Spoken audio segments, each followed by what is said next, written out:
아, 네. 네, 찬양대 감사합니다.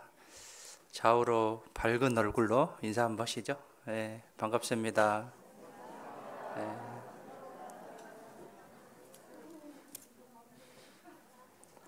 무표정이면 안 됩니다. 밝은 얼굴로. 네, 기도하겠습니다. 사랑과 은혜가 풍성하신 살아계신 아버지 하나님, 인류 역사를 다스려 가시고 또 모든 사람이 구원받기를 간절히 원하시는 하나님께서 우리를 구원해 주시고 또 내일부터 성경 강연회를 허락하셨습니다. 우리 남은 생에 우리의 최대 사명은 복음을 전하는 것입니다. 때를 얻든지 못 얻든지 하나님의 말씀을 전할 수 있도록 우리들의 마음을 주장하시고 또 담대함도 허락해 주시옵소서. 우리의 담대함으로 한 영혼이라도 더 구원받기를 간절히 원합니다. 그것을 위해서 교회를 세워주셨고 또 형제자매님들 허락하셨습니다. 교회를 통해서 주님의 역사가 더욱더 많이 일어날 수 있도록 도와주시옵소서. 각 사람의 마음을 주장하셔서 항상 풍성한 은혜를 깨닫게 해주시고 또 주님을 위해서 더욱더 열심히 살고자 하는 마음도 허락해 주시옵소서. 아직까지 주님의 말씀 앞에 올바로 서지 못하는 형제자매님들 항상 말씀과 교제를 사모함으로 주님 앞에 부끄럽지 않는 삶이 되기를 간절히 원합니다. 우리 모두 주님 앞에서 오직 주님의 기쁨과 영광을 위해서 살아가기를 간절히 원합니다. 허락한 오늘 하루도 또 앞으로 모든 삶도 오직 주님께 부탁드리며 저희를 사랑하시는 예수님의 이름으로 기도드렸습니다. 아멘. 네, 사사기 5장 보시겠습니다.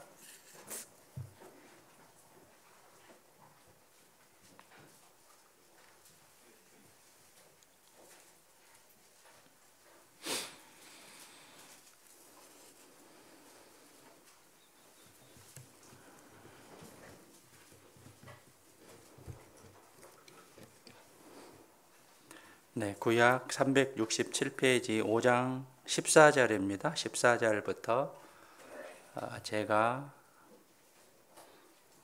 읽겠습니다. 에브라임에게서 나온 자는 아말렉의 뿌리 박힌 자요. 그 다음에 베냐민은 너희 백성 중에 섞였으며 마길에서는 다스리는 자들이 내려왔고 스불론에서는 대장군의 지팡이를 잡은 자가 내려왔도다. 이사갈의 방백들이 드보라와 함께하니 이사갈의 심사를 바락도 가졌도다. 그 발을 좇아 골짜기로 달려 내려가니 르벤 시냇가에 큰 결심이 있었도다. 내가 양의 우리 가운데 앉아서 목자의 저부는 소리를 들으면 어찌미뇨. 르벤 시냇가에서 마음에 크게 살핌이 있도다. 길르앗은 요단 저편에 거하거늘 다는 배에 머무르면 어찌미뇨. 아셀은 해빈에 앉고 자기 시냇가에 거하도다. 스불론은 죽음을 무릅쓰고 생명을 아끼지 아니한 백성이요 납달리도 들의 높은 곳에서 그러하도다. 23절 함께 읽겠습니다. 여호와의 사자의 말씀에 메로스를 저주하라. 너희가 거듭거듭 그 거민을 저주할 것은 그들이 와서 여호와를 돕지 아니하며 여호와를 도와 용사를 치지 아니함이라 하시도다. 네, 오늘은 사사기 5장의 말씀을 가지고 교훈을 얻어보도록 하겠습니다. 주님 입장에서 바라본 영적 전쟁에 대한 두 종류의 사람입니다. 마음을 주님께 드리느냐 아니면 주님께 드리지 않느냐라는 그런 두 종류의 사람들이 있는데요. 나를 대입시켜서 나는 어떠한 마음 자세로 살아갈 것인지에 대해서 교훈을 얻어보도록 하겠습니다. 특별히 디모데후서 2장 3절 4절에 보면 내가 그리스도 예수의 좋은 군사로 나와 함께 고난을 받을지니 군사로 다니는 자는 자기 생활에 얽매는 자가 하나도 없나니 이는 군사로 모집한 자를 기쁘게 하려 함이라. 우리는 하나님의 좋은 군사인데요. 좋은 군사로서 내가 마땅히 가져야 할 마음이 무엇인지에 대해서 교훈을 받아보도록 하겠습니다. 날씨가 많이 따뜻해졌고요. 완연한 봄이고 벚꽃이 만개했습니다. 1000개가 아니라 만개했습니다. 이번 주 주말이 최고의 절정을 이룰 것 같은데요. 또 코로나로 인해서 활동이 제한이 많이 됐었는데 그럼에도 불구하고 이제 앞으로 그 제한이 풀릴 것 같습니다. 물론 그 코로나가 없어지는 것은 아니지만 우리가 조심해야겠고요. 더욱더 건강을 유지하고 면역성을 키우는데 스스로 많은 노력을 하셔야겠습니다. 특별히 사람들과 만남, 생활 속에서 자제하고 절제하는 그런 마음도 가져야겠습니다. 무엇보다도 신앙생활 하는데 가장 중요한 것은 우리들의 마음입니다. 그래서 잠언 4장 23절에 무릇 지킬 만한 것보다 더욱 내 마음을 지키라. 생명의 근원이 이에서 날미니라. 생명의 근원이 마음에서 난다라고 이제 말씀하셨는데요. 이럴 때일수록 우리가 마음을 더욱더 지켜야 됩니다. 상황이 어쨌든 간에 우리는 하나님의 자녀로서 또 그리스도인으로서 내가 어떠한 마음을 가지고 살아야 될 것인지 마음을 잘 지키는 그런 자세가 필요하겠습니다. 잠언에서 강조하는 것 중에 하나가 마음을 지키라는 것입니다. 그래서 잠언 4장 23절에 무릇 지킬 만한 것보다 더욱 네 마음을 지켜라. 생명의 근원이 이에서 날미니라. 마음에서 생명의 근원이 난다라고 했는데 잠언에서 마음을 지키라는 게 강조되고 있는데요. 네 가지 마음을 소개합니다.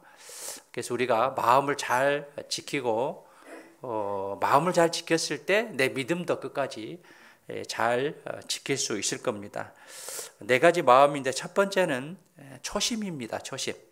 그래서 초심은 끝까지 완주하게 하는 그런 힘인데요. 마지막까지 가게 할 힘이 초심입니다. 그래서 여러 가지 상황과 우리의 그 환경 이런 것들을 탓하지 않는, 타협하지 않는 그런 마음인데 초보자도 물론이지만 신앙생활에 오래 하신 분들도 마찬가지로 초심은 중요할 겁니다. 주님 오실 때까지 끝까지 그 믿음을 지켜나가는 그 초심은 굉장히 중요하기 때문에 내가 주님을 위해서 살고자 하는 그런 마음 또 합당한 그런 마음들을 가졌을 것인데 그 마음을 끝까지 유지하는 이 초심이 중요하다라고 볼 수 있고요. 두 번째 마음은 뭐냐면 진심입니다. 진심. 그래서 사람들과의 관계 또 하나님과의 관계에 있어서 아무리 포장하려고 한다 하더라도 사람과의 관계에 있어서도 어느 정도 그 사람의 상태를 알 수 있습니다. 저분은 나에게 진심으로 대하는지 아니면 형식적으로 대하는 것인지 어느 정도 알 수 있는데 또 지나보면 그것을 알 수가 있죠. 진심으로 말하면 그 사람의 그 말하는 태도나 단어 선택이나 상관이 없습니다. 그 진심이 통하게 되어 있는 것이죠. 그래서 내 마음이 받아들여지게 하기 위해서는 무엇보다도 진심이 절대적이다라고 볼 수 있습니다. 그래서 진심의 마음이고 세 번째는 중심이에요. 중심. 중심만 있으면 어떠한 어려움이 있다 하더라도 흔들리지 않습니다. 그래서 무엇보다도 우리에게 중요한 중심은 하나님이 보시는 중심이에요. 믿음이 있다고 하는데 믿음에 벗어나는 그런 마음을 가지고 있다고 한다면 이거는 중심이 흔들리는 그런 사람의 모습이죠. 중심이 흔들리면 초심과 진심도 흔들리게 돼 있죠. 그래서 중심을 우리가 잘 잡아야 되고요. 무엇보다도 하나님이 보시는 중심입니다. 이 하나님이 보시는 중심을 잘 붙잡아 가면 어떠한 어려움이 있다 하더라도 그 믿음을 잘 지킬 수 있다라고 이제 볼 수 있습니다. 이런 말이 있습니다. 작가는 전쟁통에도 글을 쓴다라는 말이 있습니다. 그래서 나의 중심이 무엇이냐, 그 중심을 잘 잡고 중심에 합당한 그런 삶을 살아야겠습니다. 지금 세상이 굉장히 어수선하죠. 코로나 때문에도 어수선하고요. 또 나라의 어떤 여러 가지 상황도 어수선한데 중심 있는 사람은 이런 상황 속에서도 자기의 사명을 묵묵하게 담당하죠. 그래서 내가 그리스도인인데 하나님 보실 때 나의 중심이 어느 위치인지를 잘 생각하고 살아갔을 때 내 중심을 잘 잡을 수 있다라고 볼 수 있고요. 네 번째는 뭐냐면 합심입니다. 합심. 그래서 이 합심은 특히 교회에서는 개인의 탁월한 은사보다 또 능력보다, 은사는 선물이죠. 능력보다 더 강력한 것이 합심입니다.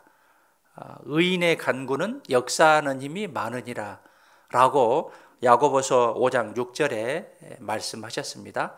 서로 기도하라. 의인의 간구는 역사하는 힘이 많으니라.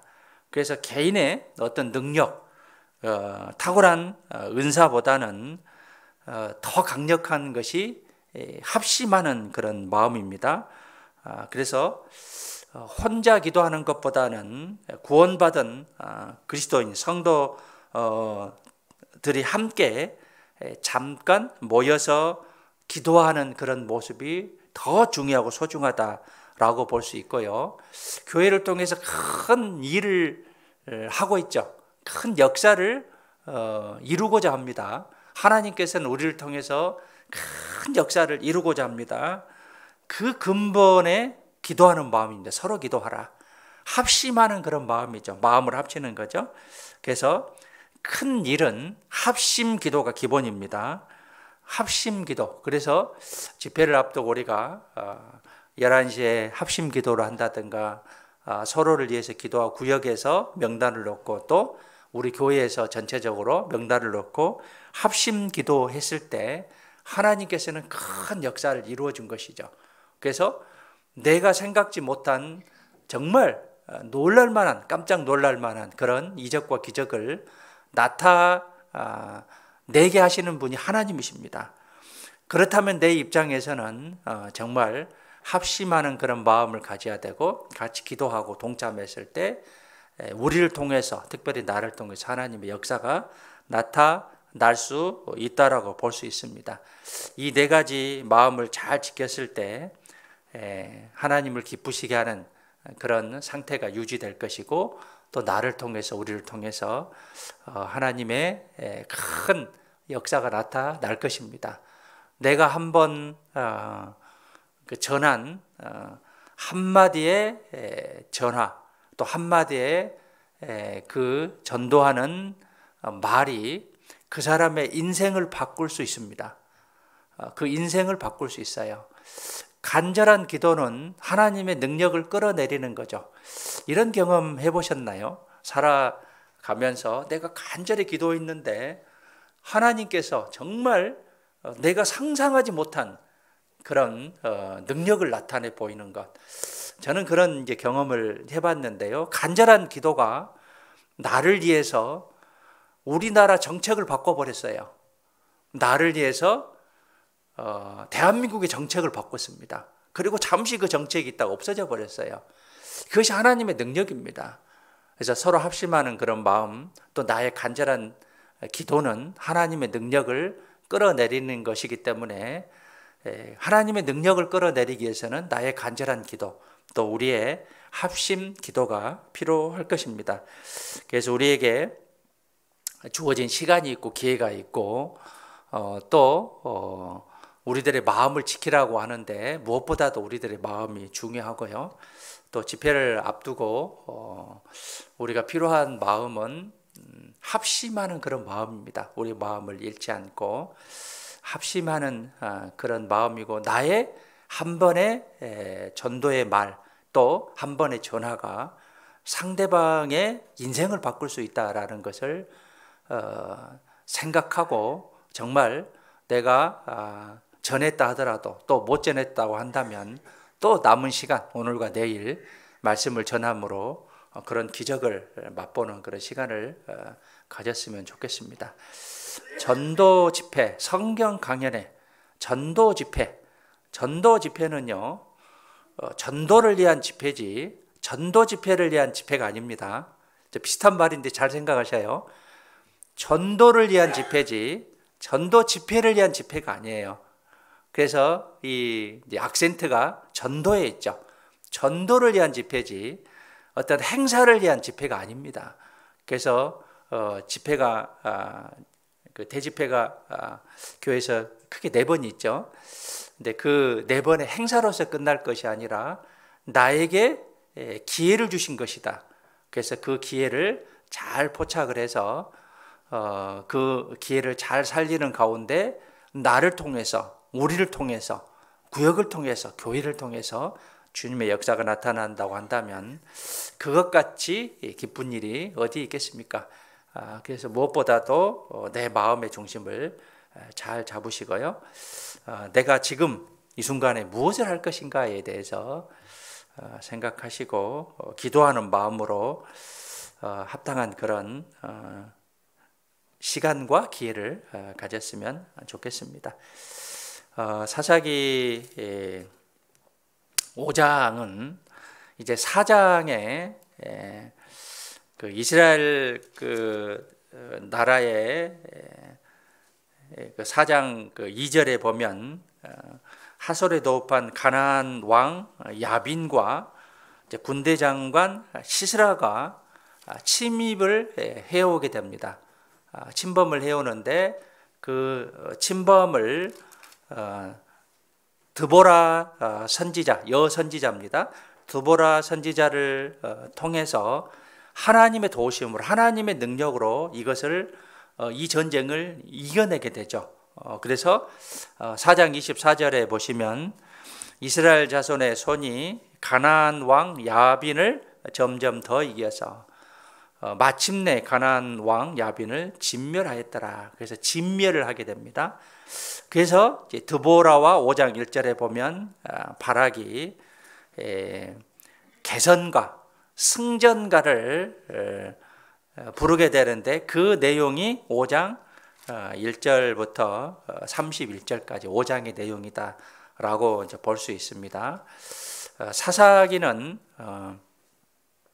지금부터 약 3,400년 전에 있었던 일입니다. 그래서 BC 1390년부터 1050년까지 약입니다. 약 350년간 사사기에는 12명의 사사가 나타납니다. 그래서 그 사사기 내용이 기록됐는데 사사기 4장과 5장은 드보라 여선지자의 그 행했던 그런 일들이 기록이 되어 있고, 첫 번째 사사는 온니엘이고, 두 번째는 에웃이고, 세 번째는 삼갈이고, 네 번째는 드보라인데요. 드보라 선지자가 40년을 치리했습니다. 여선지자인데요. 그 내용이 4장과 5장에 기록됐다라고 볼 수 있는데, 5장 그 2절부터 5절까지는요. 5장 2절부터 5절까지는 이스라엘을 구원해서 승리케 하신 하나님에 대한 찬양 촉구에 대해서 기록이 되어 있습니다. 2장 2절부터 5절까지, 그리고 그 6절부터 12절까지는 그 적들의 압제를 받은 암담한 그런 그 상황 속에서 드보라를 일으켜 세우셔서 하나님을 찬양하는 그런 내용들이 기록됐고요. 13절부터 18절까지 제가 이제 읽었는데, 이제 드보라 여선지자를 따라서 전쟁에 참여한 지파와 참여하지 않는 지파에 대한 평가가 기록이 되어 있습니다. 전쟁이 있었는데 참여한 지파와 참여하지 않은 그런 지파의 평가가 기록됐고요. 19절부터 22절까지는 만물까지 섭리하셔서 도와주신 하나님의 보호에 의한 대승리의 말씀이 기록이 됐습니다. 그리고 28절부터 31절까지는 원수들의 군대 장관인 시스라의 죽음에 대한 조롱 및 마지막 기도의 내용이 기록이 됐습니다. 특별히 13절부터 18절까지 드보라 여선지자를 따라서 참여한 지파와 참여하지 않는 그런 지파의 평가, 이것을 중심으로 교훈을 얻어보도록 하겠습니다. 13절부터 18절까지는 적극적인 동참한 지파와 수수방관한 지파들이 있는데요. 쭉 기록됐는데 14절부터 보시면 에브라임, 베냐민, 마길은 뭐냐면 므낫세 장자인데, 므낫세 지파인데 므낫세 반 지파를 이제 가리킵니다. 그리고 이사갈, 스불론, 납달리 지파는 적극적으로 동참한 지파예요.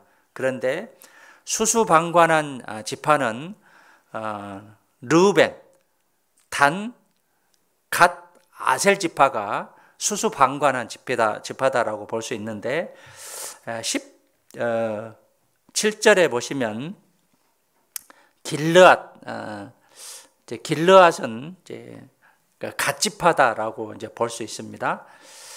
그래서 드보라 그 여선지자의 그 말씀에 따라 전쟁에 적극적으로 참여한 지파와 참여하지 않는 그런 지파를 이제 평가하고 있는데, 이제 무엇보다도 우리가 이제 교훈을 얻어야 될 것이, 우리는 계속적으로 영적인 전쟁을 이제 싸우고 있습니다. 영적인 전쟁을 하고 있죠. 그래서 우리는 그리스도 예수의 좋은 군사다라고 말씀하셨습니다. 좋은 군사는 오합지졸이 되면 안 돼요. 내 생각이 들어가면 안 되죠. 그래서 이 좋은 군사는 군사로 모집한 자를 기쁘게 하는 그런 특성이 있습니다. 군인도 그 상태가 다 다르죠. 상태가 다 다릅니다. 특별히 이제 특수 군대들은 폼부터 다르죠. 옷 입는 것부터 다르고 뭔가 씩씩합니다. 그런데 덜 훈련을 받은 그런 군인들은 뭔가 좀 흩어지는 그런 흐트러지는 모습들을 볼 수 있는데, 우리는 좋은 군사다라고 말씀하셨기 때문에 항상 일사불란한 그런 마음도 주님의 군사로서 정말 내가 어떠한 자세로 살아야 될 것인지 라는 것을 생각하고, 내가 어떠한 마음으로 품고 어떠한 생활을 살아야 될 것인지에 대해서 마음에 새기는 그런 시간이 됐으면 좋겠습니다. 사사기 5장 15절에 보시면은요,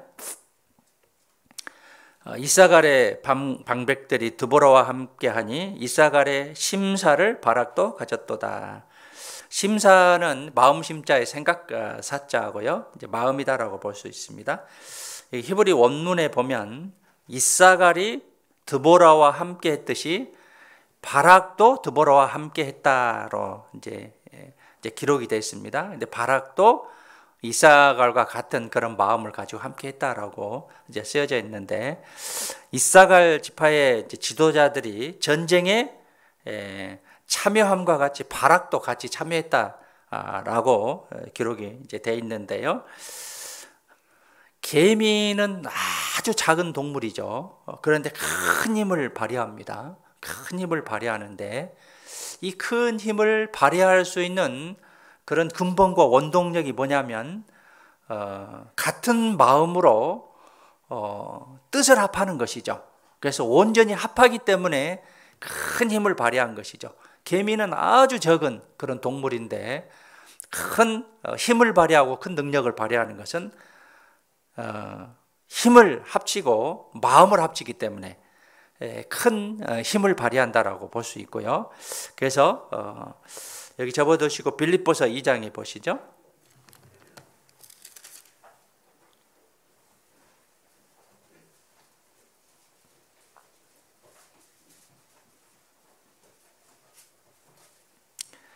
(2장 1절부터) 제가 읽겠습니다. 그러므로 그리스도 안에 무슨 권면이나 사랑에 무슨 위로나 성령의 무슨 교제나 긍휼이나 자비가 있거든. 2절에 함께 읽으시죠. 마음을 같이하여 같은 사랑을 가지고 뜻을 합하며 한 마음을 품어. 먼저 마음을 같이 해야 돼요. 마음이 중요하죠. 마음. 할 마음만 있으면 있는 대로 받으실 터이요. 없는 것을 받지 아니하리라. 고린도후서 8장 12절. 할 마음이 있느냐 없느냐. 마음을 같이하여 같은 사랑을 가지고 뜻을 합하며 한 마음을 품어. 마음을 같이 하는 것. 그래서 한 마음을 품는 것. 주님의 일은 혼자 하는 게 아닙니다. 함께 하는 것입니다. 그래서 함께 했을 때 하나님이 큰 역사를 이루십니다. 그래서 시편 101편 6절에 보면 내 눈이 이 땅에 충성된 자를 살펴 나와 함께 거하게 하리니 완전한 길에 행하는 자가 나를 수종하리로다. 충성된 자를 살핍니다. 그리고 나와 함께 거하게 하신다라고 했습니다. 우리가 힘을 합쳤을 때 주님도 함께 하셔서 우리를 통해서 큰 정말 우리가 상상치 못할 이적과 기적을 경험할 수 있을 겁니다. 사사기 5장으로 다시 가보시죠.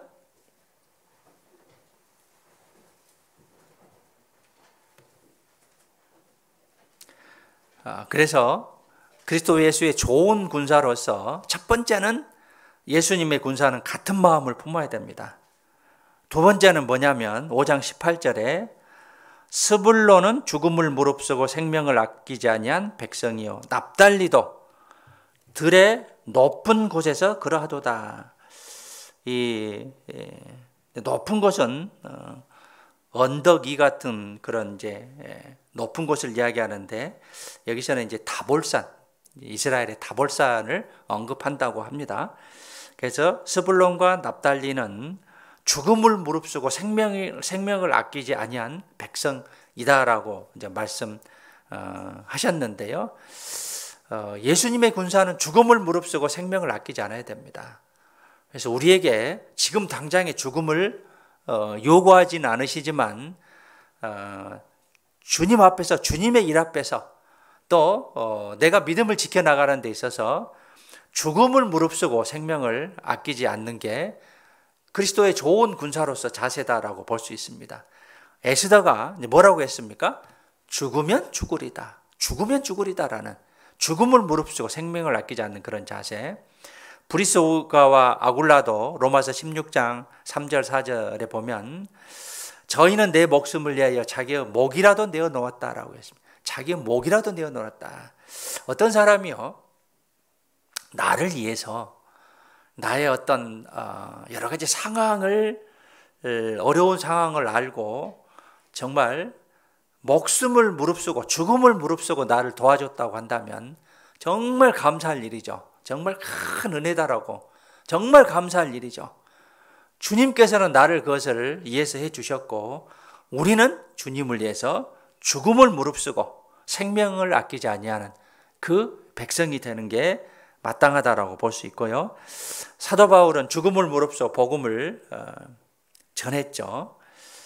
그 사도행전 21장 13절에 보면 그 예루살렘에 가면 결박을 당할 것이다. 큰 해가 있을 것이다 라고 말했는데 사도 바울이 이렇게 말씀하셨죠. 예루살렘에서 죽을 것도 각오하였노라. 죽을 것도 각오하였노라 라고 사도 바울이 말씀하셨습니다. 그리고 사도행전 20장 24절에 보면 나의 달려갈 길과 주 예수께 받은 사명 곧 하나님의 은혜에 복음 증거하는 일을 마치려 하면은 나의 생명을 조금 더 귀한 것으로 여기지 아니하노라. 그래서 복음을 위해서 내 생명을 바치겠다라는 사도 바울의 말씀이 있습니다. 그래서 이 예수님의 군사는 죽음을 무릅쓰고 생명을 아끼지 않아야 되는 게 군사의 모습이고, 이제 또 하나는 주님의 군사는 결심만 하고 또 토론만 하고 행동하지 않는 군사가 아니라 행동으로 실천하는 군사입니다. 그래서 15절에 봐보시죠. 15절에 이사갈의 방백들이 드보라와 함께하니 이사갈의 심사를 바락도 가졌도다. 그 발을 좇자 골짜기로 달려가니 르벤 시냇가에 큰 결심이 있었도다. 르벤 지파는 시냇가에서 큰 결심이 뭐냐면, 이 원하에는 뭐냐면 토론하다, 그 다음에 반성하다, 망설이다가 내려가지 않다라는 그런 뜻입니다. 그래서 큰 결심은 어떤 내용을 결정했다는 그런 의미가 아니라 많은 토론을 했다는 그런 의미입니다. 그래서 주님의 참여할 것인지 말 것인지 토론하다가 주저하고 불참하기로 결정을 한 거예요. 그래서 16절에 보시면 내가 양의 우리 가운데 앉아서 목자의 저 부는 소리를 들으면, 저는 피리 소리입니다. 피리 부는 소리를 들으면 어찌니 르벤 시냇가에서 마음에 크게 살핌이 있도다. 살피는 게 저울질하는 거예요. 저울질하는 거죠. 전쟁에 참여할 것인지 말 것인지 주저하다가 결국은 망설이고 저울질하고 이제 마음을 살피는 것이죠. 결국은 르벤 지파는 참여하지 않았습니다. 이제 수수방관한 그런 지파다라고 이제 볼 수 있습니다. 그래서 주님의 군사는 결심만 하고 또 토론만 하고 행동하지 않는 군사가 아니라 행동으로 실천하는 군사죠. 군사는 군사로 모집한 자를 기쁘게 해야 됩니다. 명령에는 무조건 복종입니다. 그런데 군사가 돼서 이거 하자라고 했는데 해라라고 했는데 그걸 망설이고 토론만 하다 안 해버리면 이거는 정상적인 군사의 모습이 아니죠. 자, 우리는 그리스도의 좋은 군사다라고 디모데후서 2장에 기록하고 있는데, 좋은 군사가 토론만 하고 망설이다가 실천으로 옮기지 않는다면 그건 좋은 군사다라고 볼 수 있습니다. 그래서 좋은 군사는 행동으로 실천하는 군사다라고 볼 수 있고요. 그리고 또 주님의 군사는 언제 어디서든지 협력할 줄 알아야 됩니다. 5장 17절에 보시죠. 길르앗은 요단 저편에 거하거늘, 여기 저편은 동편을 가리킵니다. 요단 동편이죠. 그래서 이스라엘 지도를 보면 이제 왼쪽은 서쪽은 해안가고 이제 그 요단강이 쭉 흐르고 요단 이제 저편, 이게 이제 길르앗 족속들의 지파들이 이제 거했는데요. 요단 저편에 거하거늘, 단은 배에 머무르면 어찌미뇨. 아셀은 해빈은 해변을 가리킵니다. 해변을 가리킵니다. 해변에 앉고 자기 시냇가에 거하도다. 하나님의 일을 수수방관하는 그런 지파들의 모습이죠. 그래서 교회는 하나님의 집이죠. 하나님의 일에 또 형제 자매들의 일을 돕지 않는 것은, 교회의 일을 돕지 않는 것은 하나님의 일을 돕지 않는 것과 같다 라고 볼 수 있습니다. 단은 배에 머무름은 어찌미뇨. 아셀은 해변에 앉고 자기 시냇가에 거하도다. 이 단지파는 이제 무역을 주로 했습니다. 무역 상선을 운영했습니다. 참전 통보를 받았는데 이 단지파가 참전 통보를 받았는데 세상 일이 너무 바빠서 머뭇머뭇하는 거예요. 주님의 일은 관심이 없는 것이죠. 세상 일에만 관심을 갖는 단지파의 모습들, 이런 마음을 가진 사람들은 항상 우선순위가 세상이죠. 우선순위가 세상입니다. 그래서 23절에 보시면 여호와 사자의 말씀에 메로스를 저주하라. 저주. 메로스는 뭐냐면 사마리아에서 북쪽으로 약 20km 떨어진 거민들입니다. 그래서 메로스는 성경에 딱 이곳만 나옵니다. 그래서 사마리아에서 북쪽으로 약 20km 떨어져 살았던 그런 이제 족속들인데, 이 메로스의 족속들의 태도, 마음 상태가 어땠냐면, 너희가 거듭거듭 그 거민을 저주할 것은 그들이 와서 여호와를 돕지 아니하며 여호와를 도와 용사를 치지 아니함이라 하시도다. 주님의 일에 함께하지 않는, 주님의 일에 손을 넣지 않는, 도움을 주지 않는 그런 거민들을 뭐라고 했습니까? 저주하라고 했어요. 저주하라고 했어요.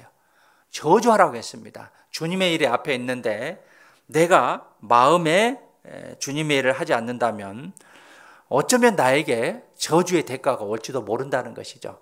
하나님의 말씀입니다. 23절 초반에 무슨 말씀이 쓰여 있습니까? 여호와의 사자의 말씀에, 하나님의 말씀입니다. 하나님의 말씀입니다. 열왕기상 18장에 엘리야가 우상들과 바알 선지자들과 아세라 선지자들과 싸움을 하고 이기고 엘리야가 백성들에게 하는 말씀이 이렇게 했습니다. 엘리야가 모든 백성에게 가까이 나아가 이르되 너희가 어느 때까지 두 사이에서 머뭇머뭇하려느냐. 어느 때까지 두 사이에서 머뭇머뭇하려느냐. 여호와가 만일 하나님이면 그를 쫓고 바알이 만일 하나님이면 그를 조질지니라 하니 백성이 한 말도 대답지 아니하냐. 할 말이 없는 거죠. 여호와가 만일 하나님이면 하나님을 쫓고 바알이 하나님이면 그를 쫓을지나 했습니다. 두 사이에서 어느 때까지 머뭇머뭇하려느냐. 마음을 정해라는 것이죠. 마음을 정해라는 것입니다. 여기에 이제 아셀 지파가 나오죠. 해변에 앉고, 해변은 해변을 가리킵니다. 자기 시냇가에 거하는 거예요. 그래서 하나님의 일이 주어졌는데 그 참여하지 않는 그런 아셀 지파의 모습. 여러 가지 교회에서, 하나님의 집인 교회에서 많은 일들을 하고 있죠. 많은 일들을 하고 있습니다. 집회를 하고 또 봉사를 하고 교제를 하고 또 1년에 학예 수양회를 하고 뭐 춘추계 수양회도 하고 하는데 참여하지 않는 것, 동참하지 않는 것, 기도해 주겠다고 말은 하지만 참여하지 않는 것, 이게 이제 아셀 지파의 모습입니다. 다른 지파들은 목숨을 걸고 전쟁에 참여하고 있습니다. 목숨을 걸고 참여하고 있는데 여기 길르앗과 단과 아셀 지파는 수수방관하고 있는 거예요. 이스라엘 백성들은 모두가 한 형제고 한 핏줄이고 운명 공동체고 한 지체다. 우리도 마찬가지죠. 하나가 망하면 모두가 망할 수 있습니다. 교회에서도 마찬가지예요. 교회에서 다른 교리가 들어오고 또 한두 사람이 무리를 일으키게 되면 교회가 성장하지를 못해요. 그 아픔 때문에. 우리 지체도 마찬가지죠.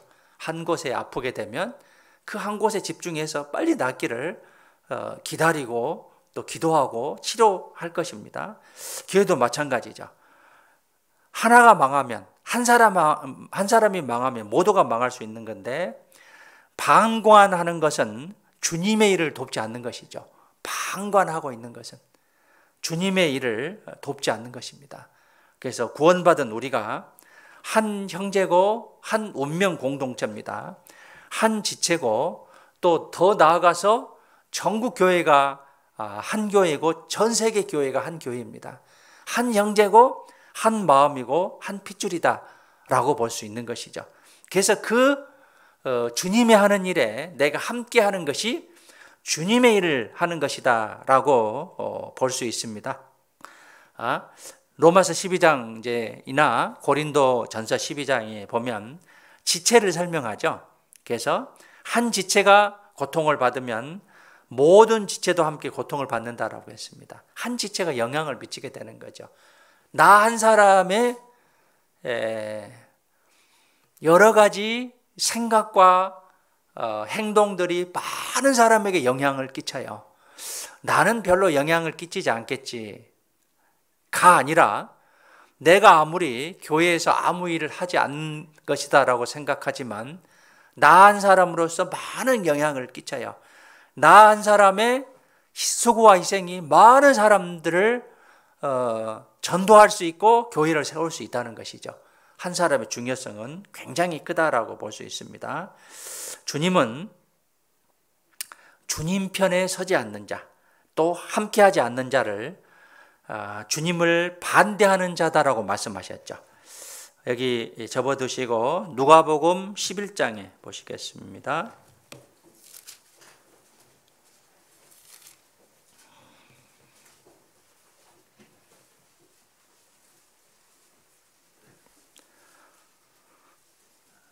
(11장) 23절입니다. 23절 함께 읽겠습니다. 나와 함께 아니하는 자는 나를 반대하는 자요 나와 함께 모으지 아니하는 자는 해치는 자니라. 내가 가만히 있는 것이 주님의 일에 동참하는 것이 아니고 주님과 함께하지 아니하는 자, 나와 함께하지 아니하는 자는 나를 반대하는 자다라고 했습니다. 나와 함께 모으지 아니하는 자는 해치는 자다라고 했어요. 내가 반대하지 않는데 함께하지 않는 것은 함께하지 않는 것은 반대하는 자고 해치는 자다라고 했어요. 그래서 함께 해야 되는 것이죠. 제가 지난번에 그런 이야기를 한 것 같은데 누구에게 어떤 질문을 했어요. 무엇을 해 주시겠습니까? 뭘 합시다라는 대답을 않고 있어요. 그것은 동의한다는 것이에요? 동의 안 한다는 거예요? 동의 안 한다는 의미도 볼 수 있거든요. 물론 생각하고 있다고 볼 수도 있겠지만 동의 안 한다라고 볼 수 있습니다. 나와 함께 하지 아니하는 자는 나를 반대하는 자고 나와 함께 모으지 아니하는 자는 해치는 자라고 했습니다. 주님은 계속 주님의 역사를 나타내기를 일으켜 세우기를 일어나기를 간절히 바라시는데 내가 함께하지 않는 것은 반대하는 자고 또 해치는 자다라고 말씀하셨습니다. 그래서 마태복음 6장 33절에 오늘 암송이죠. 너희는 먼저 그의 나라와 그의 의의를 구하라. 그리하면 이 모든 것을 너희에게 더하시라. 먼저죠. 주님의 일을 먼저. 그러면 하나님이 도와주신다라고 약속하셨습니다. 그래서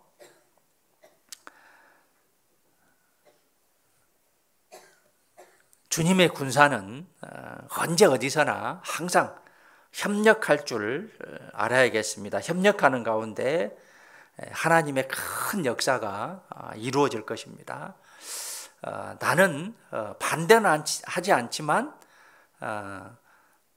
협조는 안 하겠다라는 것은 분명히 해치는 자고 반대하는 자다라고 했습니다.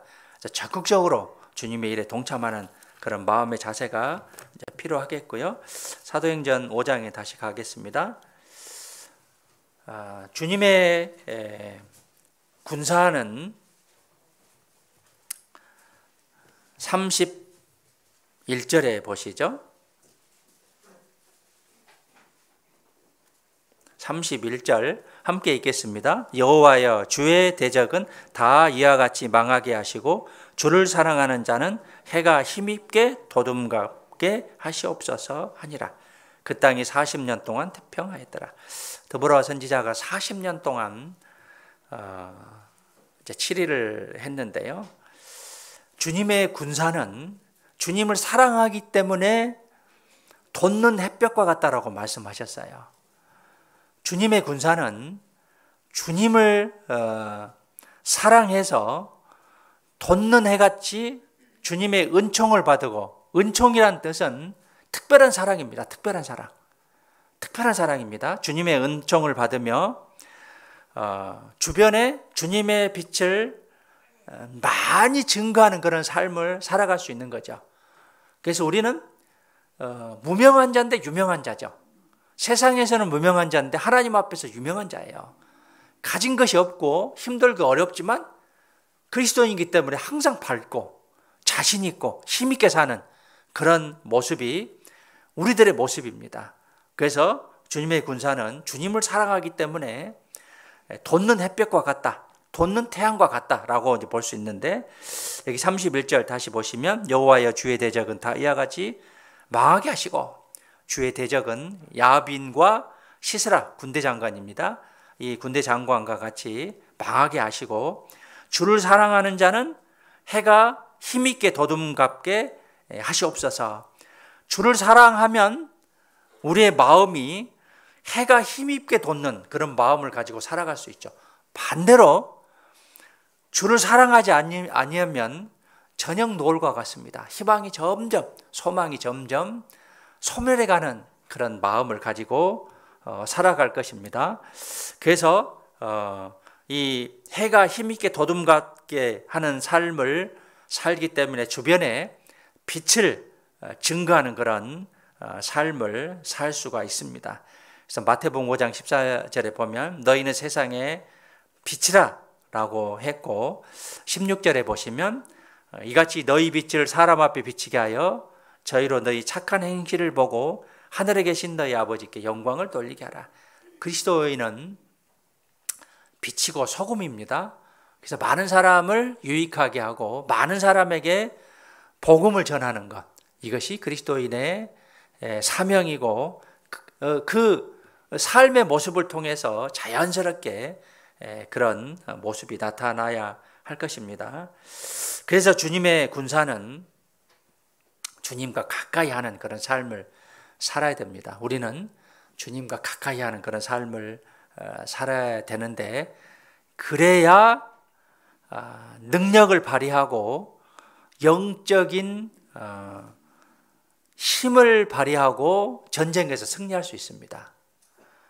하나님을 가까이 함이 내게 복이라고 했는데, 가까이 함으로 하나님의 능력을 발휘할 수 있고 영적인 전쟁에서 승리할 수 있는 것이죠. 우리는 주님 앞에 설 때까지 계속적인 전쟁의 삶을 살아가고 있습니다. 계속적으로 마귀는 우리를 넘어뜨리려고 하죠. 우리에게 두 가지 마음이 있어요. 한 가지 마음은 두더지 같은 마음이고 한 가지 마음은 독수리와 같은 마음이에요. 두더지는 자꾸 어디로 갑니까? 땅속으로 들어가요. 세상으로 내려가는 마음입니다. 독수리는 자꾸 어디로 가려고 합니까? 하늘로 날아가려고 하죠. 그래서 주님께로 올라가는 그런 마음이에요. 그래서 나에게 두더지와 같은 마음인지 아니면 독수리와 같은 그런 마음인지, 어떻게 하면 주님께로 가까이 가려는 그런 마음인지, 아니면 세상에서 내가 어떻게 하면 잘 목표를 이룰까 하는 그런 마음을 가지고 있는 것인지, 두 마음 속에서 비교해서 생각해 볼 필요가 있습니다. 그런데 이사야 40장에 봐보시죠. 독수리와 같은 그런 마음은 어떠한 삶을 살아갈 수 있냐면, 이사야 40장 31절입니다.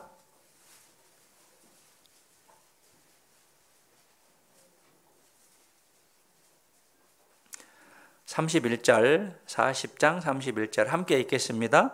오직 여호와를 앙망하는 자는 새 힘을 얻으리니 독수리의 날개치며 올라감 같을 것이요 다른 박질하여도 곤비지 아니하겠고 걸어가도 피곤치 아니하리로다. 하나님을 앙망하는 자, 앙망하는 자, 소망하는 자, 간절히 바라는 자, 이게 앙망인데,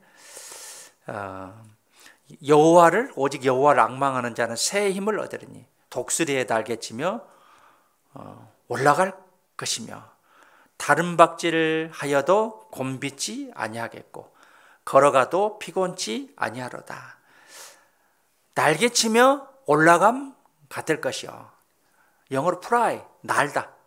독수리의 날개침이 올라감 같을 것이요 다름박질하여도 달리는 거죠. 런이죠. 다름박질하여도 곤비치 아니하고 걸어가도 워크죠. 걸어가도 피곤치 아니하는 그게 여호와를 앙망하는 자의 모습이에요. 올라가는 날개침이 올라가는 그런 신앙, 곤비치 아니하는 열심히 달려도 피곤치 아니하는 낭망치 아니하는 그런 신앙, 걸어가도 피곤치 아니하는 꾸준히 믿음을 유지하는 그런 신앙, 이것이 독수리 같은 그런 신앙이다라고 볼 수 있습니다. 두더지와 같은 그런 마음의 신앙은 자꾸 세상을 바라보죠. 내가 무엇을 이루어야겠다. 내가 이걸 먼저 해야겠다. 무엇을 해야겠다. 구원을 받아도 말씀에는 관심이 없고 교제는 관심이 없고 또 거룩한 삶은 관심이 없고 집회를 한다 하도록 관심이 없고 그런 마음을 갖는 게 두더지와 같은 그런 마음이다라고 볼 수 있고요. 근본적으로 어떤 마음이 있기 때문에 그러냐면 초심을 잃어버리고 세상을 사랑하는 그런 마음. 말씀은 곧 하나님이신데 말씀과 멀어지니까 하나님과 멀어져 버린 거죠. 그래서 자꾸 세상만 바라보고 주님의 일은 관심이 없는 그런 마음이 두더지 같은 그런 마음이다라고 볼 수 있습니다. 자, 바닥으로 내려가면 땅으로 내려가면 무엇이 크게 보이냐면 세상이 크게 보여요. 세상으로 내려가면 세상으로 할 게 많아요. 좋은 차도 사야 되고 좋은 집도 사야 되고 재산도 축적해야 되고 자식들에게 물려줄 것도 많아야 되고 시편 17편 14절에 보면 그 내용이 있죠. 사람들의 세 가지 바라는 그런 상. 내가 유산 그 재물을 많이 모으고 또 자녀들이 잘 되게 하는 것이고 또 자녀에게 유산을 물려주는 게 이게 세상 사람들의 모습입니다. 두더지와 같은 마음은 그런 마음으로 이제 변해버리는 것이죠. 소망이나 상급은 주님 앞에 소망이나 상급은 나에게 아무 관심이 없어요. 적게 보여요. 관심이 없어요. 그래서 세상에 관심만 갖고 세상의 어떤 물질적인 그런 성공 출세를 하려고 하는 게 두더지와 같은 그런 마음이다라고 볼 수 있습니다. 그래서 주님과 멀어지면 세상이 가까워지고 세상이 크게 보이고 결과로서 어떤 마음의 상태가 되냐면 더 많은 불안과 더 많은 근심 걱정이 되는 거예요. 세상을 바라보기 때문에 더 많은 불안과 더 많은 근심 걱정을 나를 사로잡게 되는 것이죠. 그래서 두더지와 같은 마음에서 독수리와 같은 마음으로 변화되는 그런 삶을 살아야 되는 것이죠. 자, 아브라함은 주님과 가까이 있을 때는 사라의 아름다움이 걱정되지 않았어요. 사라는 굉장히 아름다운 그런 여인이었습니다. 그런데 이 아브라함이 애굽으로 가게 됐죠. 애굽으로 가게 됐는데 사라의 아름다움이 걱정이 된 거예요. 그래서 창세기 12장에 보면 그가 애굽에 가까이 이를 때 그 아내 사례들어 말하되 나 알기에 그대는 아리따운 여인이라. 그래서 애굽 사람이 너를 볼 때, 그 사라를 볼 때 내가 이 사라가 나의 아내다라고 하면 나는 죽이고 그대는 살리라라고 말을 하고, 그래서 이 이제 사라에게 어떻게 이야기를 하냐면 그대는 나의 누이라 하라. 그러면 나도 안전하고 너도 안전할 것이다. 라고 세상에 대한 그런 근심 걱정이 앞서게 됐습니다. 그리고 결국은 그렇게 해요. 그리고 애굽의 대신들이 이제 그를 보고 칭찬합니다. 그리고 그 사라를 바로의 궁으로 취하여 드리게 됩니다. 이게 이제 아브라함이 세상으로 갔을 때 아브라함과 사라의 그런 모습입니다. 자, 세상으로 빠지게 되면 세상이 크게 보이고 세상에 대한 근심과 세상에 대한 근심, 걱정이 훨씬 더 크게 보입니다. 그러나 독수리와 같은 마음으로 하나님께 가까이 하고 하나님을 바라보면 세상에 대한 근심과 걱정이 줄어들게 돼 있는 것이죠.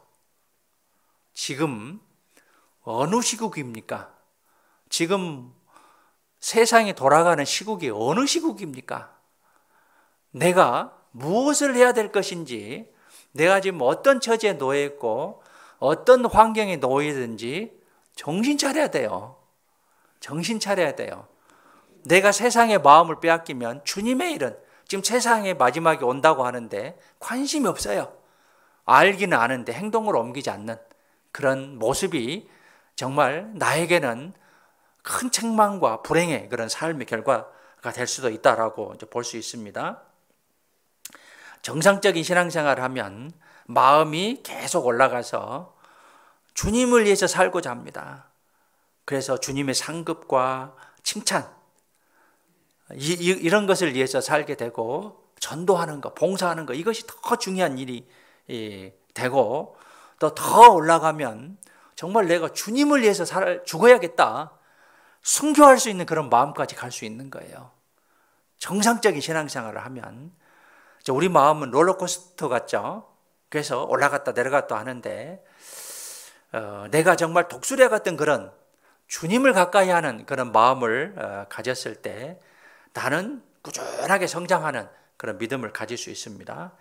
지금 내 마음은 어떤 상태인지, 정상을 향해 올라가고 있는 것인지, 아니면 두더지와 같은 세상을 향한 그런 마음을 가지고 있는 것인지, 그걸 잘 생각해 볼 필요가 있습니다. 또는 이런 생각을 가질 수 있죠. 어느 정도 올라갔다고 생각해서 이제 걸음을 멈추고 거기에 안주하고 있지는 않는 것인지, 나 이 정도면 됐어 라고 안주하고 있는 것인지, 그것도 합당치 못한 불안한 그런 자세다라고 볼 수 있습니다. 위의 것을 생각하고 또 위의 것을 추구하기 위해서는 독수리와 같은 그런 마음이 지배해야 됩니다. 그래서 독수리와 같은 그런 마음이 있었을 때 우리는 올라가는 그런 신앙을 가질 수 있는 것이죠. 그래서 시편 73편 27절, 28절에 보면 먼저 28절, 하나님께 가까이 함이 내게 복이라라고 했습니다. 내가 주 여호와를 나의 피난처로 삼아 주의 모든 행사를 전파하리이다. 하나님께 가까이 함이 내게 복이라고 했습니다. 그리고 주님을 피난처로 삼고 주님께 피할 수 있는 그런 마음의 자세를 갖고 주의 행사를 전파하는 그런 마음의 자세가 될 것입니다. 그런데 앞절에 27절에 대저 주를 멀리하는 자는 망하리니 음녀같이 주를 떠난 자를 주께서 다 멸하셨나이다. 멀리하면 망한다라고 했어요. 가까이 하면 복인데 멀리하면 망한다라고 했어요. 누구나 복 받기를 좋아하죠.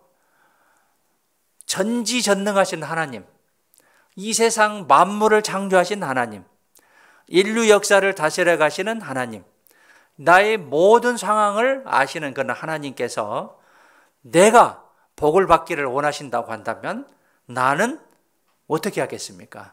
주님을 가까이 해야 되는 거죠. 주님을 가까이 하는 것이 우리가 복 받을 수 있는 비결이에요. 하나님께 가까이 함이 되게 복이라. 멀리 하는 것은 망한다라고 했습니다. 그래서 주님을 가까이 하면 그러면 어떤 은총을 받느냐?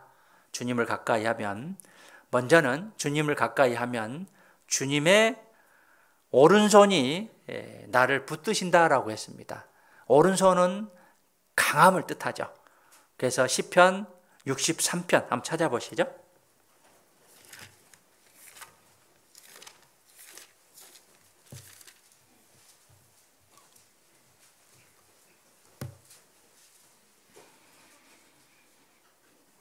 (8절) 함께 읽겠습니다. 나의 영혼이 주를 가까이 따르니 주의 오른손이 나를 붙드시거니와. 나의 영혼이 주를 가까이 따르니. 우리가 주님을 가까이 했을 때 주님의 오른손이 나를 붙드신다라고 했습니다. 오른손이. 아이들 키우면서요, 아이들이 학교 다닐 때까지는 내 품 안에 있고, 그래도 부모와 많은 대화를 하게 되죠. 이제 대학교 가고 또 멀리 취업해서 나가면 부모와 관계가 조금 소원해집니다. 더 부모들은 더 자녀들에게 많은 사랑을 베풀고자 하는데 곁에 없는 거예요. 곁에 없기 때문에 더 많은 사랑을 주지 못하죠. 안타까울 마음이죠. 평생 데리고 살 수는 없는 것이고요. 8절에 나의 영혼이 주를 가까이 따르니 주의 오른손이 나를 붙드시거니와. 주님을 가까이 했을 때 주님의 오른손이 붙드신다라고 말씀하셨고요. 지집 3편 28절에 가까이 했을 때 주님이 피난처가 되신다라고 했고, 주님을 가까이 하면 대적 때문에 우리는 겁낼 필요가 없어요. 왜냐하면 주의 오른손이 나를 붙드시기 때문에. 이사야 50장에 봐보시죠. 이사야 50장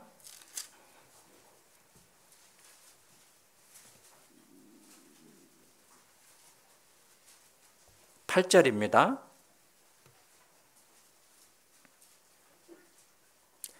함께 읽겠습니다. 나를 의롭다 하시는 이가 가까이 계시니 나와 다툴 자가 누구뇨? 나와 함께 설지어다. 나의 대적이 누구뇨? 내게 가까이 나올지다. 나를 의롭다 하신 이가 가까이 계시니, 하나님이 나와 가까이 계시니 나와 다툴 자가 누구냐? 나의 대적이 누구냐?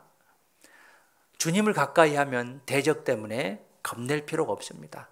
우주 만물을 창조하신 하나님이시죠. 인류 역사를 다스려 가시는 하나님이시죠. 항상 내 곁에 계신 하나님이시죠. 항상 나를 붙드시는 그런 하나님이시죠. 대적 때문에 겁낼 필요가 없고요. 그 다음에 주님을 가까이 하는 사람은 거룩해집니다. 거룩해지죠.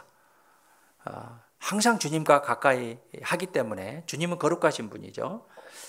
그래서 주님과 가까워지면 우리는 주님의 오른손이 우리를 붙들고 주님이 피난처가 되시고 대적 때문에 겁낼 필요가 없고 또 주님을 가까이 하는 사람 거룩해집니다. 그러면 주님과 가까워지는 비결은 뭐냐? 비결은 먼저는 말씀을 들어야 돼요. 말씀을 가까이 해야 돼요. 이게 가까워지는 비결입니다. 말씀을 가까이 해야 주님과 가까워질 수 있습니다. 말씀은 곧 하나님이시죠. 요한복음 1장 1절에 태초에 말씀이 계시니라. 이 말씀이 하나님과 함께 계셨으니 이 말씀은 곧 하나님이시니라. 스바냐 3장에 봐보시죠. 스바냐 3장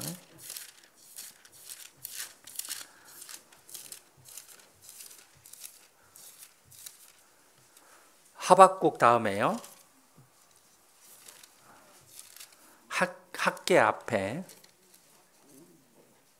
스바냐 3장 구약 1307페이지입니다. 1307페이지 3장 2절입니다. 2절 함께 읽겠습니다. 그가 명령을 듣지 아니하며 교훈을 받지 아니하며 여호와를 의뢰하지 아니하며 자기 하나님에게 가까이 나아가지 아니하였도다. 이 예루살렘 그러니까 이스라엘 백성들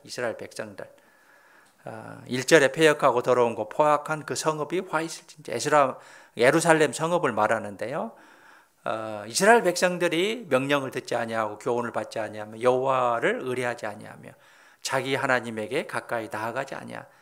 결국은 심판을 받는 이스라엘이 받을 형벌에 대해서 말씀하고 계시는데, 말씀을 들어야, 말씀을 가까이 했을 때 주님과 가까워질 수 있어요. 그래서 우리가 1년에 삼독을 목표로 하고 있잖아요. 말씀을 가까이 하는, 이건 참 좋은 버릇입니다. 그래서 이 말씀을 가까이 했을 때 주님과 가까워질 수 있다. 가까워지는 비결 중에 첫 번째입니다. 연어 한 마리가 한 번 알을 낳는데 3,000개 정도 난다고 합니다.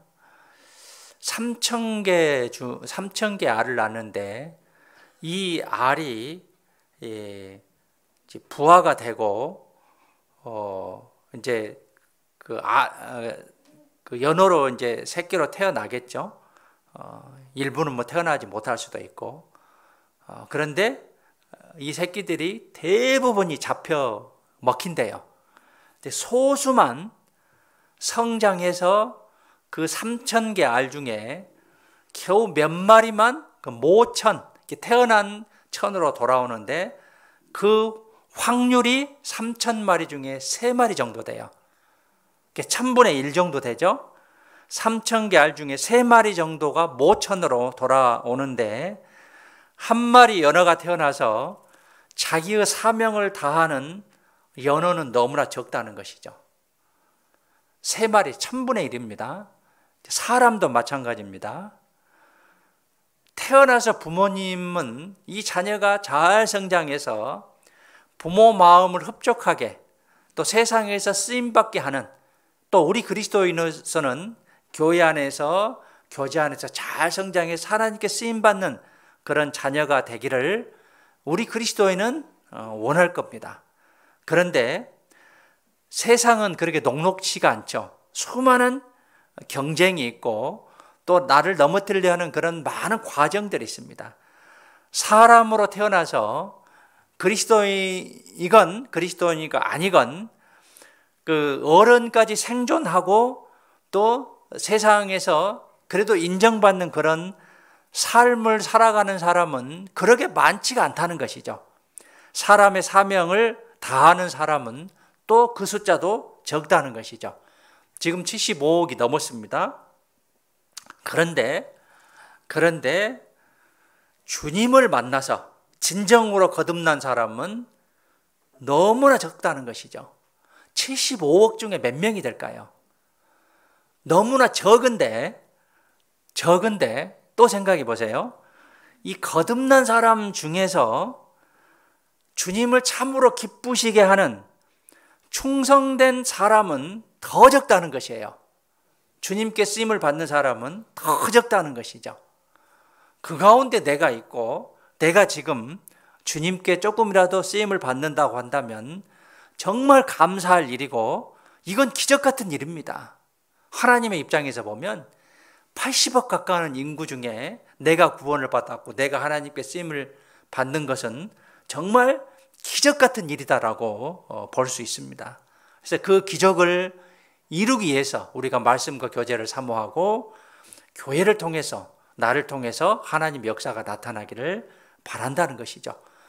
그것을 위해서 교회는 우리 각자에게 기회를 주는 것이죠. 기회를, 봉사의 기회를 주고 말씀을 들을 수 있는 기회를 주고 또 교제의 기회를 주고 또 특별히 전도할 수 있는 기회, 성경 강연의 기회를 주는 겁니다. 내가 하나님께 쓰임을 받을 수 있는 기회를 주는 거죠.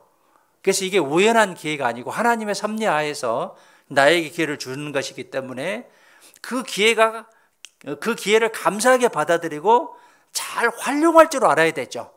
그것은 그것이고 나는 나의 삶을 살겠다. 다른 것은 합당치 못한 그런 생각이다라고 볼 수 있죠. 두더지와 같은 마음이죠.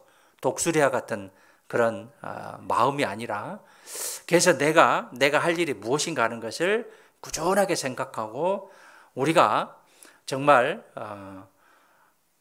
하루에 성경 10장을 읽기로 계획을 꾸준하게 한다면 1년에 3독을 읽습니다. 꾸준하게 주님과 가까워지는 그런 시간을 성실하게 갖는다면 사명을 다하는 소수의 그리스도인이 될 겁니다. 구원받은 사람 중에 소수의 그리스도인이 될 거예요. 또 세상 사람들 중에 소수의 하나님의 사람이 될 거예요. 그것에 쓰임받는 것에 대해서 내가 감사하는 그런 마음들을 가질 수 있고요. 거룩한 삶, 성결한 삶, 경건한 그러한 삶, 이것도 마찬가지입니다. 꾸준하게 노력하면 점점 성숙해지고 원숙해지는 그런 주님을 닮은 인격을 가진 극소수의 그리스도인이 될 것입니다. 나는 주님께 인정받고 주님께 쓰임받기를 누구나 원하실 겁니다. 주님 앞에 섰을 때 내가 참으로 잘했다 칭찬받는 우리 모두가 됐으면 좋겠습니다. 따라서 말씀으로, 기도로, 교제로, 봉사로 주님과 접촉해야 거룩하게 된다라고 볼 수 있습니다. 디모데전서 4장 5절에 보면 하나님의 말씀과 기도로 거룩하여짐이니라 라고 말씀하셨는데, 말씀으로, 기도로, 교제로, 봉사로 주님과 접촉하면 거룩해질 수 있다라고 볼 수 있습니다. 그 복음 전도자 C.S. 루이스가 이렇게 말을 했습니다. 거룩이 재미없는 것이라고 생각하는 사람은 정말 모르는 사람이다. 일단 그것을 만나면 결코 저항할 수가 없다. 세계 인구 중 10%가 이 거룩을 소유하고 있다면 이 해가 가기 전에 세상은 완전히 달라질 것이다. 참으로 행복하게 될 것이다. 그래서 교회 내에서 또 교회 밖에서 우리가 거룩하게 살려고 하는 그런 부단한 노력이 필요한 것이죠. 거룩하게 사는 삶. 특별히 교회 안에서는 하나님의 집이기 때문에 거룩한 그런 모습, 거룩한 언행들, 남을 지켜 세우는 말, 칭찬하는 말, 긍정적인 마인드, 이게 내가 변화하는, 또 변화될 수 있는 그런 방법이다라고 볼 수 있고, 교회를 또 성장시키고 교회를 품위 있게 만드는 그런 비결이다라고 볼 수 있어요. 그래서 내가 말하는 데 있어서 한 번 더 생각하고 또 한 번 더 조심했을 때 우리가 거룩한 삶을 점점 지향할 수 있다라고 볼 수 있습니다. 물론 전도도 마찬가지죠. 한 사람이 전도하면 1년이면 2년인데 2명인데 5년이면 32명을 할 수 있습니다. 5년이면 10년이면 1024명을 할 수 있어요. 나 한 사람을 통해서 1000명을 전도할 수 있습니다.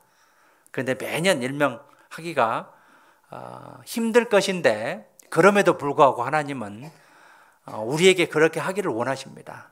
우리가 할 수 없는 게 아니죠. 내가 마음이 부족해서 못하는 것이죠. 그래서 주님과 가까워지는 비결 첫 번째가 말씀을 들어야, 말씀을 가까이 해야 주님과 가까워질 수 있고요. 두 번째는 뭐냐면 기도가 주님과 가까워지는 비결입니다. 그래서 시편 145편 18절에 보시면 여호와께서는 자기에게 간구하는 모든 자, 곧 진실하게 간구하는 모든 자에게 가까이 하신다라고 했습니다.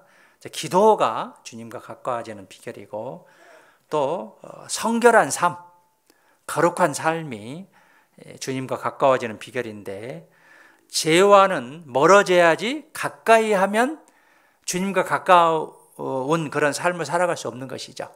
그래서 거룩한 삶, 이게 주님과 가까워지는 비결이고, 또 주님은 마음이 상한 자에게 가까우신다라고 했습니다. 마음이 상한다라는 것은 뭐냐면 죄로 마음이 아파하는 그런 상태고, 또 내 마음이 정말 낮은 겸손한, 또 주님을 간절히 바라는 그런 상태를 마음이 상한 자다라고 볼 수 있는데, 입술만 가까이 하고 마음으로 가까이 하지 않는 그런 모습은 진정으로 섬기는 것이 아니죠.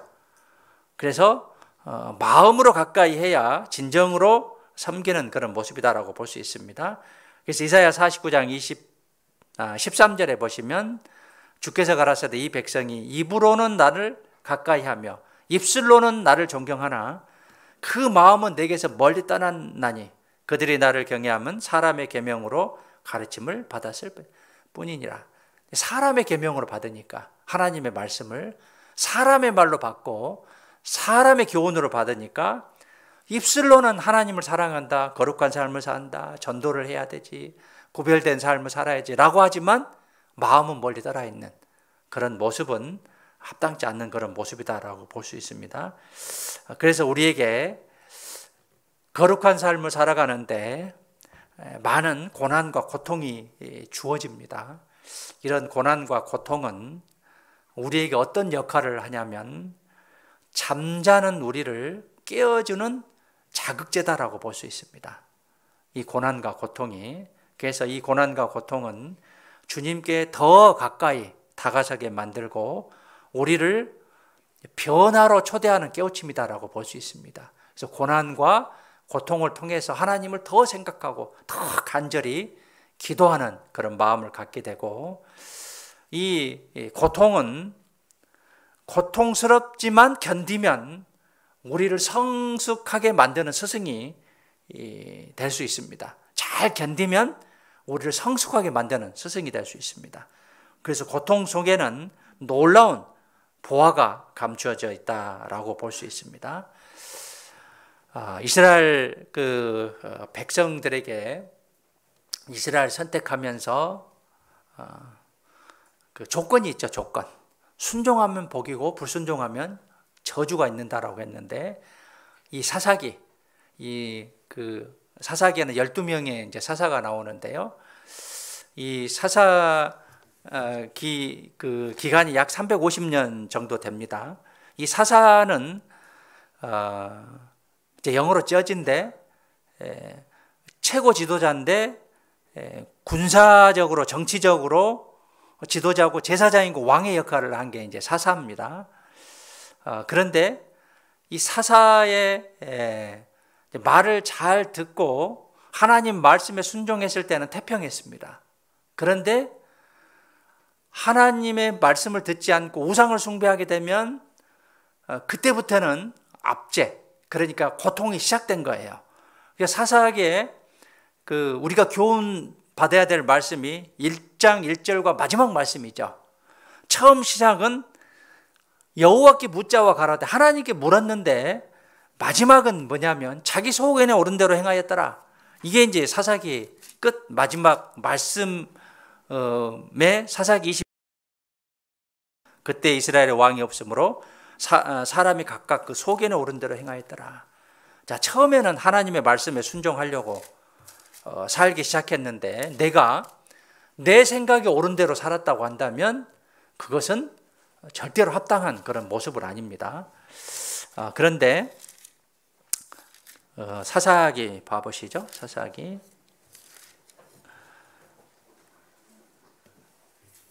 2장 11절에 봐보시죠. 2장 11절에 보시면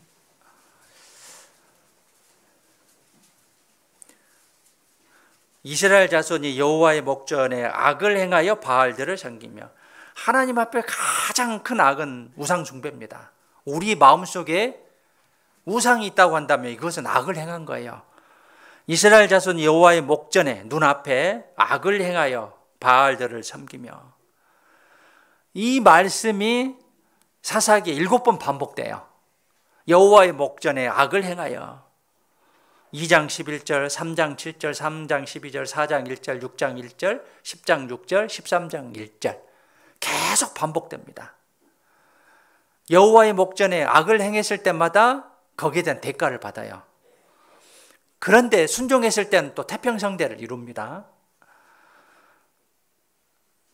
그렇기 때문에 오히려 고난과 핍박 이런 것을 통해서 깨어있는 그런 상태를 만들게 되고, 유대인은, 이스라엘 백성들은 계속 반복되는 것이 뭐냐면 풍족하고 번성할 때 마음이 교만해져요. 그리고 주님을 잊어버립니다. 나를 대입해 볼 수 있습니다. 내 생활이 풍성하고 번성하고 또 풍족하고 번성하고 또 두더지와 같은 그런 마음이 있었을 때 나는 하나님을 멀리합니다. 신명기 8장에 봐보시죠. 여기 접어두시고 앞으로 넘어가시면 신명기 8장은 광야 40년의 내용을 쭉 이제 말씀하고 계시는데, 11절부터 보면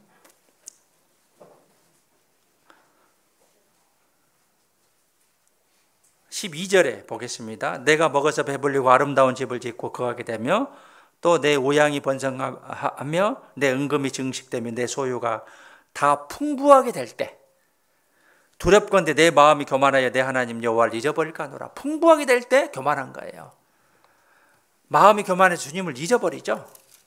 이게 이제 이스라엘 백성들의 모습인데 우리의 모습도 그럴 겁니다. 아마 내 삶이 풍족하고 번성할 때 마음이 교만하고 주님을 잊어버릴 수 있어요. 신앙생활도 내가 할 수 있다라고 생각할 때 마음이 교만하고 주님을 잊어버립니다. 그래서 항상 겸손한 그런 마음, 나는 정말 아무것도 할 수 없다. 내가 지금 상태를 생각해 볼 수 있는 것이죠. 코로나 지금 사태 다들 조심하죠. 다 조심합니다. 그런데 코로나 양성이 나타날 경우가 많잖아요. 지금 뭐 1,200~1,300명, 1,500만 우리나라 이제 걸렸던 사람이 육박하는데 5분의 1, 4분의 1 됩니다. 5명 중에 1명, 4명 중에 1명은 이제 지금으로 말하는 오미크론이죠. 우리는 할 수 있는 게 아무것도 없어요. 그래서 우리 모든 것이 풍족하고 편안할 때 제약으로 치닫는 경우가 많습니다. 심령의 평안은 주님과의 관계를 정상적으로 만드는데 육체의 편안은 주님과의 관계를 멀어지게 만들어요. 심령의 편안과 육체의 편안은 정반대 관계죠. 심령의 편안이 있어야 되지, 심령의 편안도 되고 평안도 됩니다. 육체의 평안이 아니라 편안, 이 편안은 주님과의 관계를 멀게 만들게 되죠. 그래서 우리에게 주신 그 자유가 있죠. 죽음에서 자유, 율법에서 자유, 죄에서 자유, 이런 것들을 육체의 기회로 삼지 말고 악을 가리운 데 사용하면 안 된다고 했습니다. 그래서 갈라디아서 5장 13절에 보면 그 자유로 육체의 기회를 삼지 말고 오직 사랑으로 서로 종노릇하라라고 했습니다. 그렇기 때문에 그 이스라엘 백성과 같이 하나님께서 충분하게 평안을 약속했는데 우상 숭배로 인해서 평안을 누리지 못하는 그런 이스라엘 백성이 돼서는 안 되겠고요. 사사기 4장에 한번 가보시죠. 사사기 4장은 5장 전의 사건을 이제 설명하고 있는데 4장 1절에 보시면 에훗의 죽은 후에 이스라엘 자손이 또 여호와의 목전에 악을 행하며 또 악을 행했습니다. 그래서 그 징벌로서 2절에 여호와께서 하솔에 도읍한 가나안 땅 야빈 또 군대 장관 시스라, 이 야빈과 시스라를 통해서 이스라엘을 공격해 오죠. 공격해 옵니다. 그때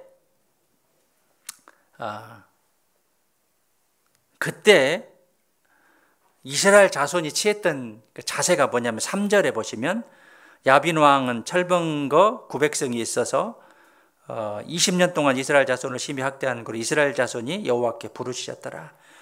이 야빈 왕은 당시에 최첨단 무기 철병거 900성을 가지고 있었습니다. 그때 이스라엘 자손들이 취했던 자세가 뭡니까? 3절 후반부에 이스라엘 자손이 여호와께 부르짖었더라. 기도하는 자세예요. 기도하는 자세. 기도하는 자세입니다. 기도하는 거예요. 간절히 기도하는 거. 의인의 간구는 역사하는 힘이 많다를 기도하는 거. 모세도 그랬죠. 출애굽한 지 사흘이 돼서 이스라엘 백성들이 불평불만이었습니다. 이스라엘 백성들은 불평불만인데 모세는 그때 취하는 태도가 여호와께 부르짖어 가로되 기도하는 그런 자세예요. 그리고 또 여기서 4장에서 교훈을 얻어야 될 것이 뭐냐면 여선지자 드보라가 나타납니다. 그래서 바락에게 1만 명을 데리고 다볼산으로 가라고 합니다. 6절 후반부에.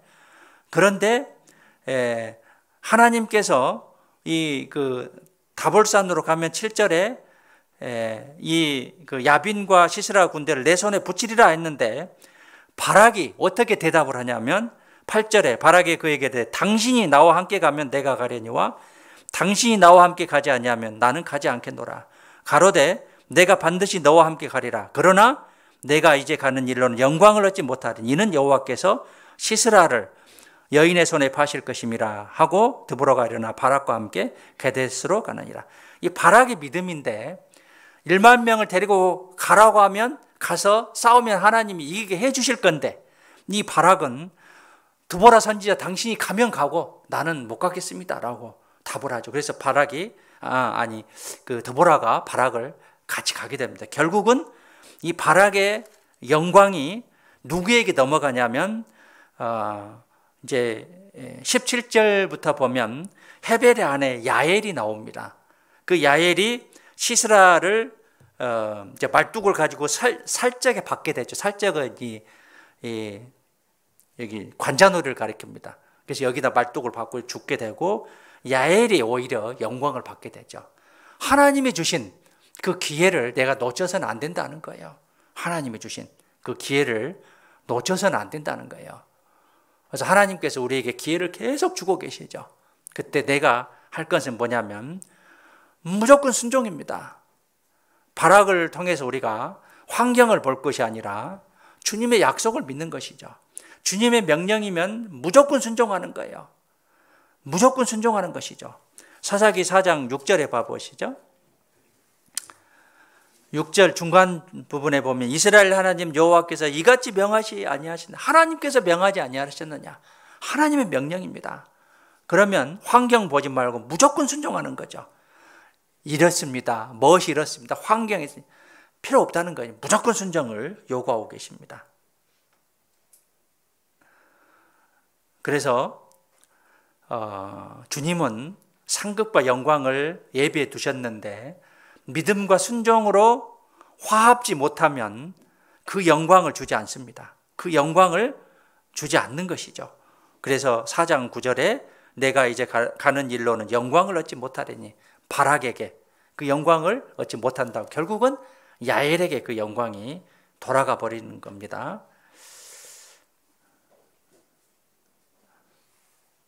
자, 요한복음 11장 이제 정리하겠습니다.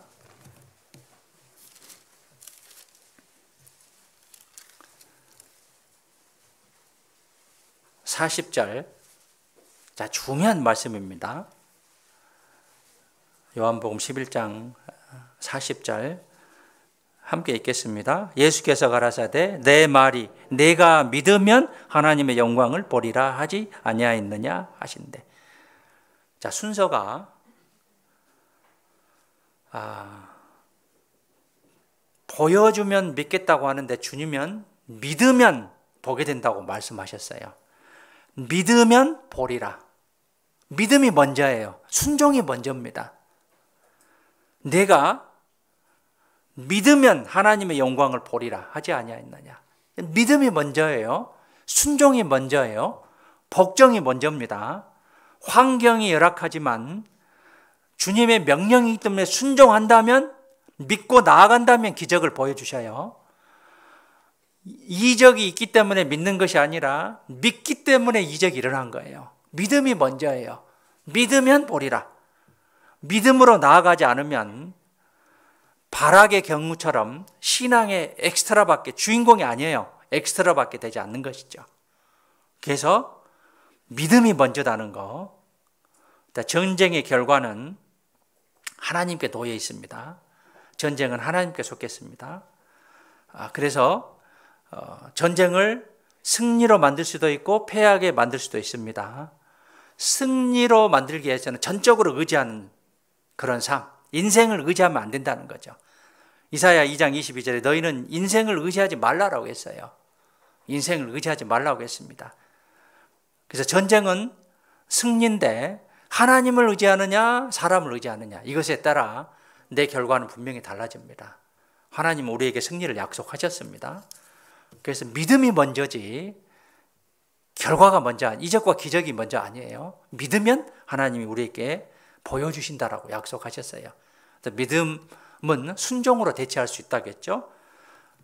믿음은 순종을 요구하고 그 순종을 통해서 하나님의 기적과 이적이 나타난다는 것을 우리가 꼭 기억해야겠고요.